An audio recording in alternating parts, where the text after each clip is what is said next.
Di sini warga semakin yakin bau bangkai yang mereka cium itu bukan berasal dari bau bangkai tikus. Seketika, suasana di kontrakan tersebut menjadi sangat menegangkan. Warga pun melaporkan kejadian ini kepada Pak RT untuk ditindaklanjuti. Dan benar saja, ketika pihak kepolisian mendobrak pintu rumah dari Bu Murti, di dalam rumah kontrakan tersebut terdapat sebuah ember yang berisi potongan tubuh dari Bu Murti dan sebuah panci. Dan di dalam panci tersebut ditemukan potongan kepala dari Bu Murti.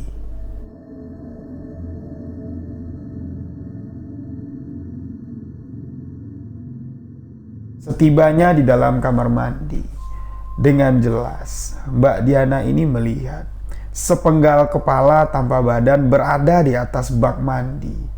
Kepala itu merintih menangis kesakitan dengan wajah yang berlumuran darah. Di sini jelas Mbak Diana masih ingat betul wajah dari almarhumah Bu Murti. Sosok kepala tanpa badan yang ada di hadapan Mbak Diana itu adalah sosok dari Bu Murti. Bismillahirrahmanirrahim. Assalamualaikum warahmatullahi wabarakatuh. Halo sahabat sebuah kisah misteri, kembali lagi bersama saya Rio Wijaya. Terima kasih untuk sahabat yang telah mendengarkan kisah misteri yang saya ceritakan. Terima kasih juga untuk sahabat yang selalu memberikan dukungan, memberikan support agar channel ini dapat berkembang. Untuk sahabat yang baru bergabung, baru mendengarkan kisah misteri yang saya ceritakan, sahabat boleh mengklik tombol subscribe dan jangan lupa aktifkan notifikasi loncengnya agar tidak ketinggalan video-video sebuah kisah misteri selanjutnya. Sahabat juga bisa memfollow akun Instagram saya rio.wijaya91, karena di Instagram saya sering live untuk menceritakan kisah-kisah misteri. Dan di sebuah kisah misteri kali ini saya akan menceritakan sebuah kisah yang dibagikan oleh salah seorang sahabat. Beliau ingin menceritakan tentang teror sosok wanita korban mutilasi. Jadi, bagaimana kisahnya? Simak hanya di sebuah kisah misteri.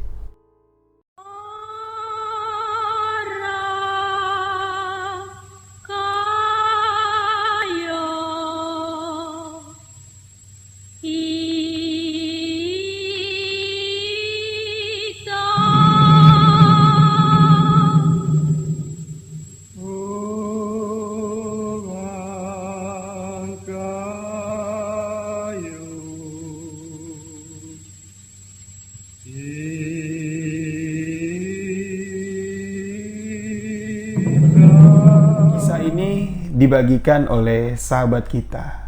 Kita sebut saja di sini bernama Diana. Nama-nama tokoh dalam cerita ini semuanya sudah disamarkan sesuai keinginan sahabat kita. Jadi, sahabat yang mengirimkan kisah ini di tahun 2022 ini, beliau baru berusia 22 tahun dan latar waktu kejadian kisah yang akan dibagikannya ini berlatar waktu di akhir tahun 2010 yang lalu, yang mana sahabat kita Diana ini tinggal di salah satu desa kecil yang ada di daerah Jawa Tengah. Sebelum saya menceritakan kisah ini, saya ingin mengucapkan selamat menunaikan ibadah puasa untuk sahabat-sahabat yang menjalankan ibadah puasa. Semoga di bulan suci Ramadan ini kita diberikan kesehatan, kita diberikan limpahan rahmat dan rezeki agar kita dapat menunaikan ibadah puasa, dan semoga Allah melipat gandakan amal ibadah yang kita lakukan di bulan suci Ramadan ini. Jadi, sebuah kisah misteri yang dibagikan oleh sahabat kita Diana. Ini merupakan sebuah kejadian yang di masanya, di akhir tahun 2010 dulu, sempat viral, sempat heboh lah kejadian ini.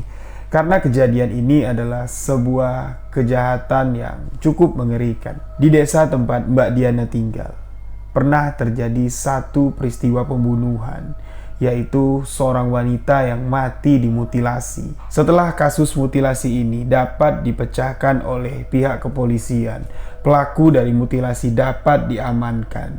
Dan kejadian-kejadian aneh pun kerap kali dialami oleh tetangga dekat dari korban mutilasi ini, yang mana Mbak Dian yang membagikan kisah ini merupakan tetangga dekat dari si korban mutilasi. Nah, jadi Kisah ini bermula di akhir tahun 2010 yang lalu, yang mana di tahun 2010 akhir, sahabat kita Mbak Dian ini baru berusia 10 tahun. Cerita bermula ketika keluarga Mbak Dian mengontrak salah satu kamar kontrakan yang ada di salah satu kota yang ada di Jawa Tengah. Sejak umur 1 tahun, Mbak Dian ini dibesarkan di kota tersebut. Kontrakan yang ditempati oleh keluarga Mbak Diana pada tahun itu hanya sepetak kamar dengan kamar mandi yang ada di luar. Kontrakan yang ada di sana pun hanya ada beberapa, dengan 2 kamar mandi yang ada di luar dan 1 sumur untuk mengambil air. Namun, di sekitar tahun 2009, pemilik kontrakan tersebut menambah beberapa rumah kontrakan. Dari rumah kontrakan yang ditempati oleh keluarga Mbak Diana ini, di sampingnya itu masih ada tanah kosong. Di tanah kosong tersebutlah si pemilik kontrakan atau si pemilik tanah ini membangun 5 buah kamar kontrakan dengan kamar mandi yang ada di dalam kamar kontrakan tersebut. Dengan bertambahnya 5 kamar kontrakan yang baru, rumah kontrakan yang ditempati oleh Mbak Diana dan keluarganya sekarang posisinya tepat berada di rumah kontrakan nomor 6. Setelah 5 rumah kontrakan baru ini selesai dibangun, Mbak Diana dan keluarganya mendapatkan tetangga baru yang menempati rumah kontrakan nomor 1. Yang mana? Yang menempati rumah kontrakan nomor 1 sepasang suami istri dengan 3 orang anaknya. Anak pertama dari sepasang suami istri yang mengontrak di rumah kontrakan nomor 1 merupakan seorang anak yang sudah dewasa. Tetapi 3 orang anak dari sepasang suami istri yang ngontrak di rumah kontrakan nomor 1 ini, anaknya itu jarang tidur di rumah kontrakan mereka. Anak-anaknya lebih banyak menghabiskan waktu di rumah si Mbah. Jadi, keseringan sepasang suami istri ini hanya tinggal berduaan saja di rumah kontrakan tersebut. Mbak Diana mengatakan, lingkungan rumah kontrakan yang ditempatinya bersama keluarganya itu di tahun 2010 itu semuanya berjalan baik-baik saja. Lingkungan yang ada di sana sangat harmonis sekali. Antara tetangga yang menempati rumah-rumah kontrakan itu semuanya akur. Bahkan di sini Mbak Diana mengatakan, mereka ini sering nongkrong ya, ibu-ibu ya, anak-anaknya itu sering ngumpul. Jadi ngumpulnya ini sering pindah-pindah. Kadang di rumahnya si Mbak Diana, kadang di rumah kontrakan nomor 1. Jadi sangkingkan dekat dan sangkingkan akrabnya sesama tetangga, mereka ini sudah menganggap tetangga-tetangganya ini ya saudara-saudara mereka sendirilah. Termasuk tetangga baru dari si Mbak Diana, yaitu sepasang suami istri yang menempati rumah kontrakan nomor 1. Si istrinya ini sangat baik sekali, sangat dekat sekali dengan Mbak Diana yang mengirimkan kisah ini. Ibu itu kita sebut saja dengan sebutan Ibu Murti. Mbak Diana sering sekali main di rumah kontrakan nomor 1, di rumah kontrakan si Ibu Murti ini. Di usia Mbak Diana pada saat itu, usianya baru 10 tahun. Mbak Diana mengatakan dia ini anak perempuan yang sangat aktif sekali. Di rumah keluarga tersebut, Mbak Diana ini sering diajari tentang tokoh-tokoh perwayangan, sering bernyanyi, bermain di sana. Hingga pada suatu hari, terjadi satu peristiwa yang sangat ganjil sekali. Rumah kontrakan dari Bu Murti, pintunya selalu tertutup dan keadaan rumah kontrakan tersebut terlihat sangat sunyi sekali, yang mana ini jarang sekali terjadi. Nah, melihat situasi seperti itu, Mbak Diana pun gak berani untuk main ke rumah Bu Murti. Karena Mbak Diana menganggap mungkin Bu Murti sedang tidak ada di rumah atau sedang berada di luar kota. Dan tak selang beberapa lama, anak dari Bu Murti yang tinggal di rumah si mbahnya, anak pertama dari Bu Murti ini pulang ke rumah kontrakan ibunya, mencari keberadaan ibunya. Bertanyalah, anaknya Bu Murti ini bertanya kepada tetangga-tetangga yang ada di sana, "Pak, Bu, melihat nggak ibu saya di mana? Kok rumahnya terkunci? Saya ketok-ketok nggak ada yang nyautin." Termasuk anaknya Bu Murti ini bertanya kepada kedua orang tuanya si Mbak Diana ini. Tetapi mereka mengatakan, "Kami nggak tahu.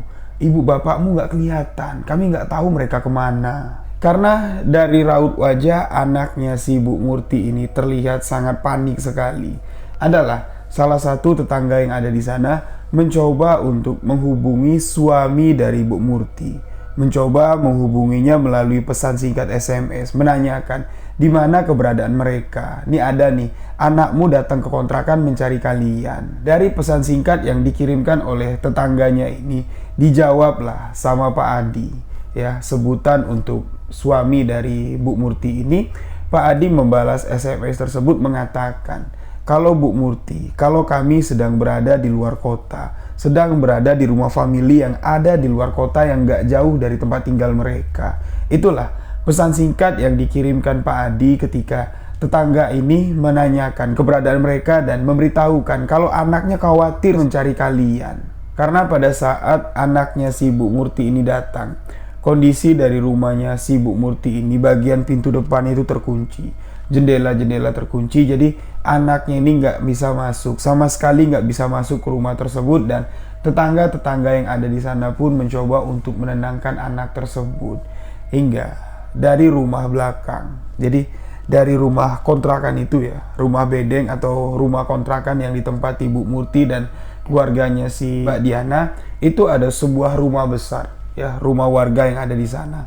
Nah, warga yang tinggal di rumah besar tersebut ini ya, beberapa hari belakangan ini mengeluhkan tercium aroma bangkai. Aroma bangkai itu tercium dari arah rumahnya si Bu Murti ini. Tapi warga cuman berpikir aroma bangkai yang dicium mereka di sana itu adalah aroma bangkai yang berasal dari bangkai tikus. Namun aroma bangkai yang tadinya cuman tercium tidak terlalu menyengat ya, semakin hari aroma bangkai itu tercium sangat menyengat sekali.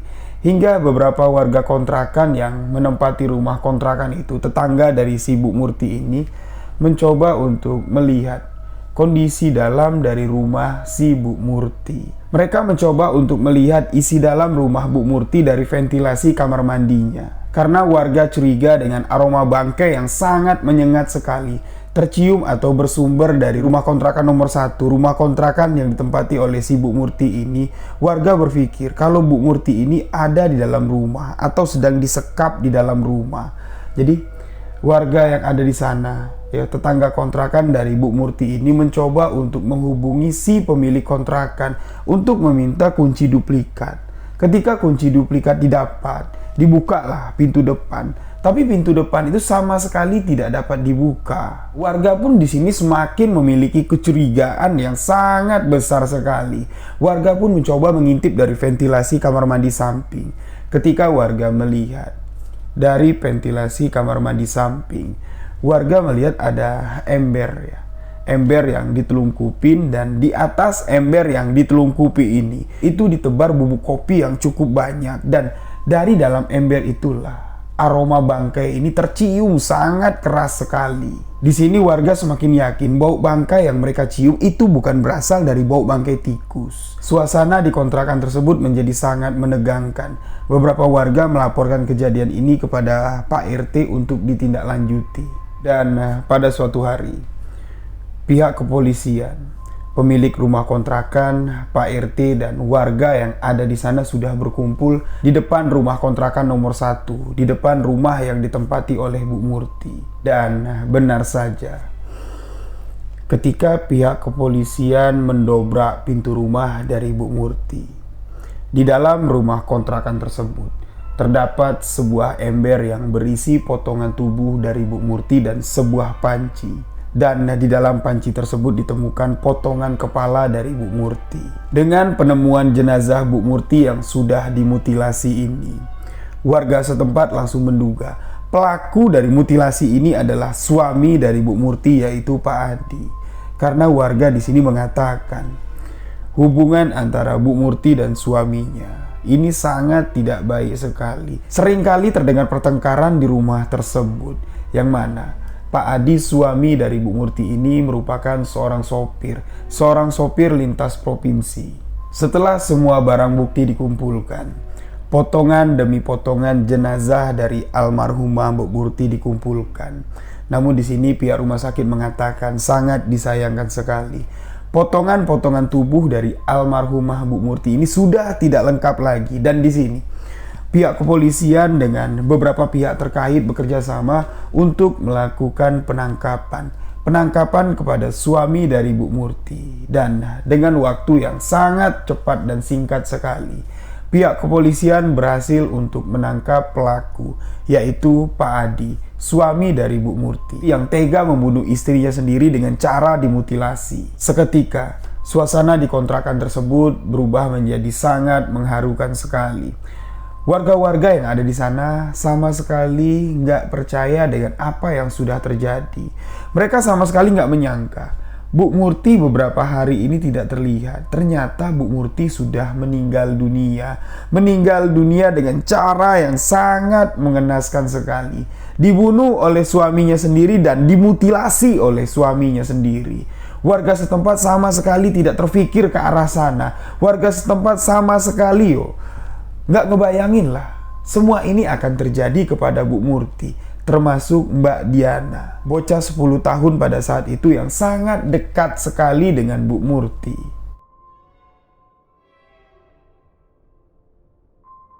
Lokasi rumah kontrakan tersebut tepatnya rumah kontrakan nomor 1 yang ditempati oleh almarhumah Bu Murti.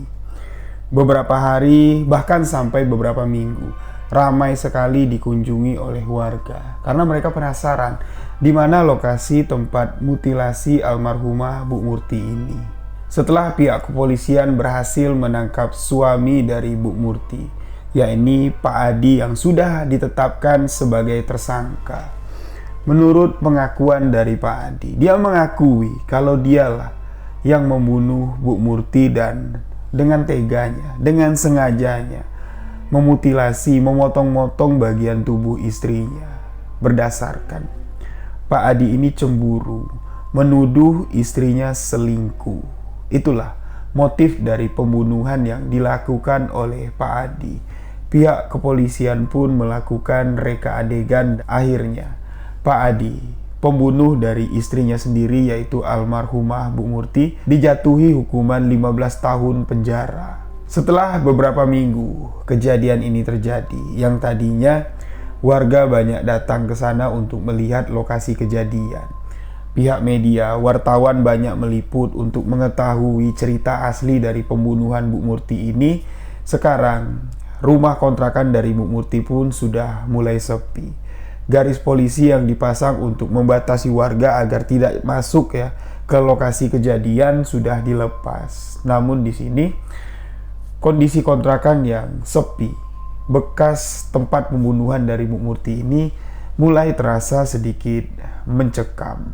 Kontrakan itu belum ada lagi yang menempatinya. Setelah 40 hari Bu Murti ini meninggal dunia, rumah kontrakan tersebut masih kosong. Di sini, warga-warga setempat mulai merasakan ada yang aneh. Setelah kejadian mutilasi almarhumah Bu Murti, warga merasa ada yang tidak beres lagi yang mengalami kejadian misteri ini. Salah satunya adalah Mbak Diana yang membagikan kisah ini. Dia mengalami langsung. Pada saat itu, usia Mbak Diana memang masih berusia 10 tahun. Namun dia masih dapat mengingat jelas kejadian yang dia alami. Kejadian yang sangat mengerikan sekali. Yang Mbak Diana sangat ingat jelas pada saat itu, yakni setelah lebih 40 hari setelah kematian dari almarhumah Bu Murti ini, Mbak Diana yang memiliki kebiasaan bangun di tengah malam untuk buang air kecil, yang mana kamar mandinya berada di luar dari rumah kontrakan. Nah, pada malam itu Mbak Diana ini ditemani oleh ayahnya. Mbak Diana keluarlah dari rumah kontrakannya ditemani oleh ayahnya, berjalan menuju ke kamar mandi. Beliau mengatakan memang kondisinya ketika dia keluar dari rumah kontrakan untuk menuju kamar mandi, keadaan Mbak Diana ini masih mengantuk. Nah, sampailah Mbak Diana di depan kamar mandi. Pada saat Mbak Diana berada di kamar mandi, ayahnya ini menunggu, jaraknya cukup jauh lah. Ayahnya menunggu di dekat sumur, Mbak Diana berjalan sendirian untuk masuk ke dalam kamar mandi. Setibanya di dalam kamar mandi, dengan jelas Mbak Diana ini melihat sepenggal kepala tanpa badan berada di atas bak mandi. Kepala itu merintih menangis kesakitan dengan wajah yang berlumuran darah. Di sini jelas Mbak Diana masih ingat betul wajah dari almarhumah Bu Murti. Sosok kepala tanpa badan yang ada di hadapan Mbak Diana itu adalah sosok dari Bu Murti.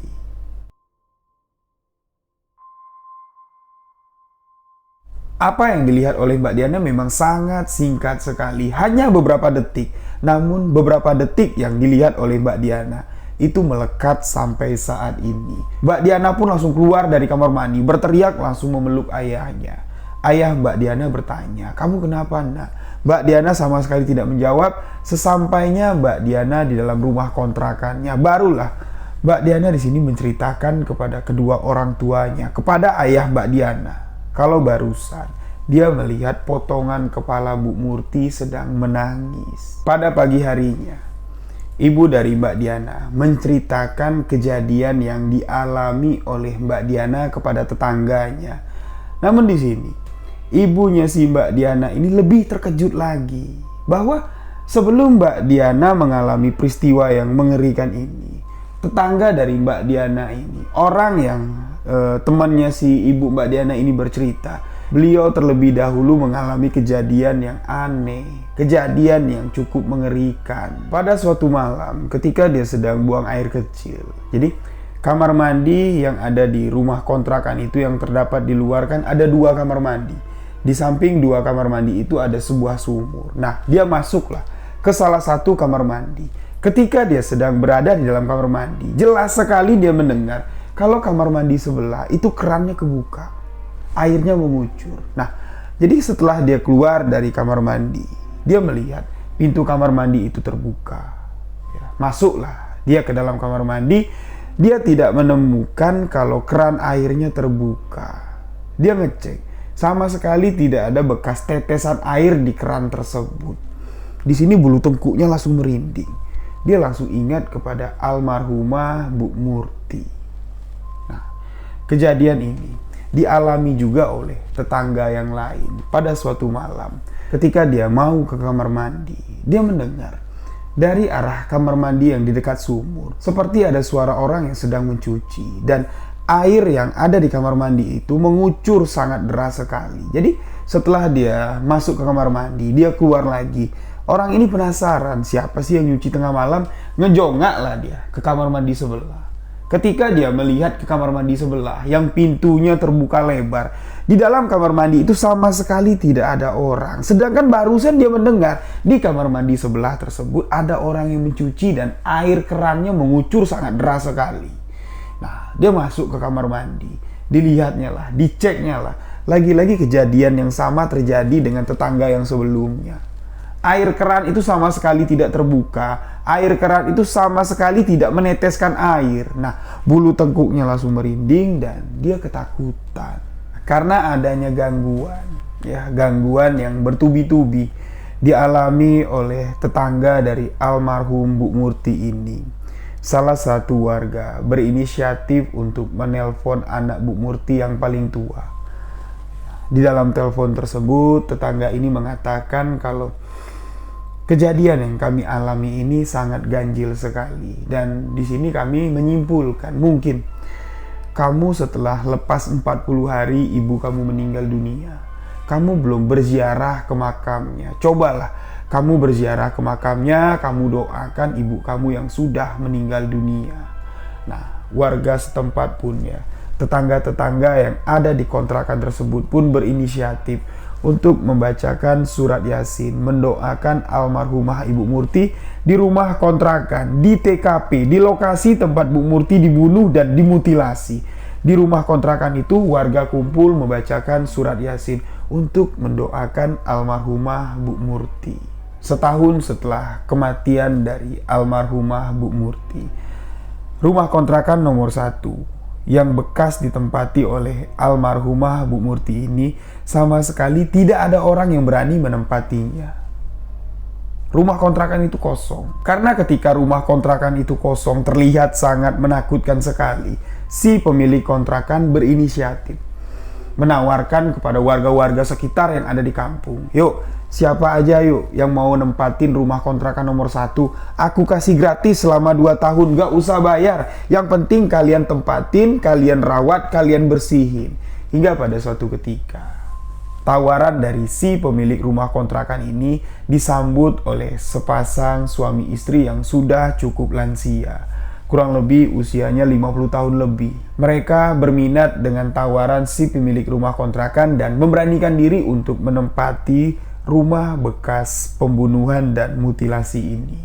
Ketika mereka menempati rumah kontrakan bekas pembunuhan Bu Murti ini, mereka menceritakan banyak sekali keganjilan-keganjilan dan kejadian-kejadian yang cukup mengerikan mereka alami. Ketika mereka tidur, mereka merasa kalau ranjang tempat tidurnya ini ada yang mengangkat, ada yang menggoyang-goyangkannya. Dan beberapa kali, orang yang menempati rumah kontrakan tersebut menemukan beberapa tetesan darah yang ada di depan pintu kamar mandi. Tak jarang juga mereka mendengar suara rintihan seorang perempuan yang menangis. Tangisannya sangat mengerikan sekali dan menyayat hati. Tetapi sepasang suami istri yang sudah sepuh itu sama sekali tidak bergeming dengan gangguan-gangguan yang mereka alami. Mereka menempati rumah tersebut selama 2 tahun. Setelah 3 tahun kejadian almarhumah Bu Murti dibunuh oleh suaminya, dimutilasi di rumah kontrakan nomor 1, Mbak Diana dan keluarga pun memutuskan pindah dari rumah kontrakan tersebut.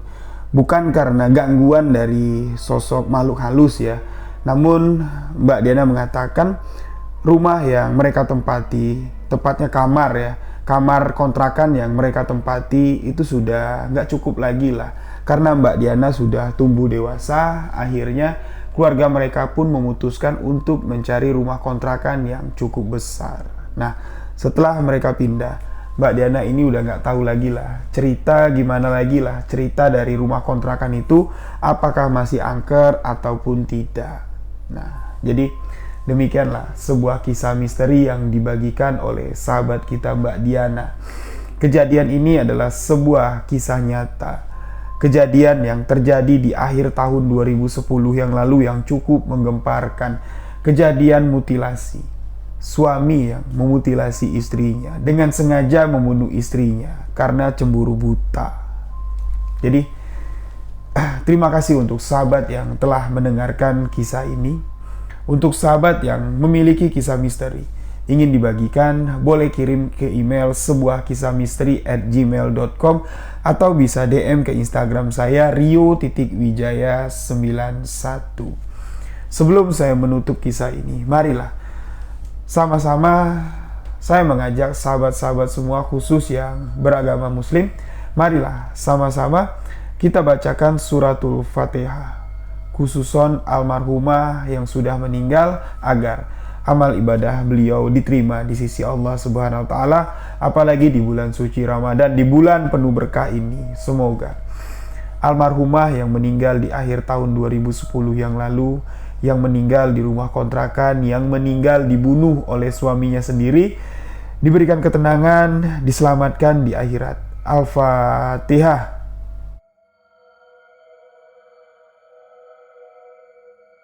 Amin, amin, ya rabbal alamin. Terima kasih untuk sahabat-sahabat semua. Mohon maaf jika ada salah-salah ucap, salah kata dalam penyampaian kisah ini. Saya Rio Wijaya mengucapkan wabillahi taufik wal hidayah. Wassalamualaikum warahmatullahi wabarakatuh. Salam sebuah kisah misteri.